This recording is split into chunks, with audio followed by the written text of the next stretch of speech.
चलो जस्ट माझ्या सोसायटीतून बाहेर पडतोय. जस्ट कुठे चाललोय सांगतो तुम्हाला.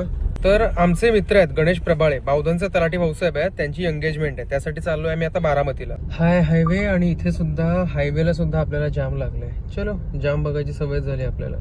आम्ही आता छोट्याशा ट्रॅफिक मध्ये आहोत. हे आहे आपलं हडपसर कोंडव्याच्या इकडचं ट्रॅफिक. चलो इथून सुटतोय आता. आम्हाला टाइम आहे ना हा गाठावं लागेल, कारण इथे 15:21 झालेत. आपल्याला 5:30 वाजता पोहोचायचं आहे, त्याच्या आधीच.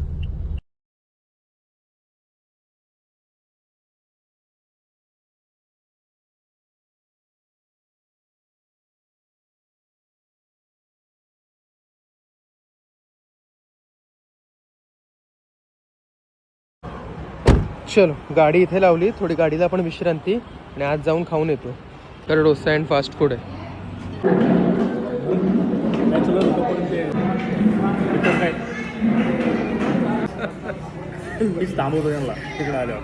डोसा खाल्ला, क्वांटिटी छान होती, मजबूत, मजा आली. पुढे चला आता साखरपुड्याला. अंतर उरकत नाहीये ऍक्च्युली ना. 5:30 वाजताचं टायमिंग दाखवतोय. 5:30 पर्यंत पोचू की नाही पोचू काय माहिती. 5:30च कार्यक्रम आहे.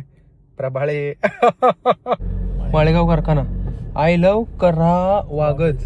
हे करा गाव आहे, प्रके अत्र्यांचं गाव. प्रल्हाद केशव अत्र्यांचं एक हे होतं, केशव अत्र्यांचं हा ते चरित्र होतं, आत्मचरित्र. करेचं पाणी लक्षात होतं. पहिल्यांदा इथे आलोय. ती प्रचंड भारी आहे. जे ऐकत होतो तेच दिसलं. खूप छान, नीट, क्लीन. आणि हे ना हे फॉरेनला आल्यासारखं वाटतंय बरं का आम्हाला. फॉरेन म्हणजे नेपाळ नाही, प्रॉपर युरोप. काय मुक्ताई गलिंदे आणि प्रभाळे इथेच आपल्याला यायचं आहे. गाडी आम्ही कट्टोकट पोचलो, एकदम कट्टोकट पोचलो ना. On the time, on the way पोचलो, ऑन टाइम पोचलो. गौरी आणि गणेश, क्या बात आहे. गौरी गणेश. भाऊसाहेब चला ना, नोंद टाकायची आहे. करू का म्हणतोय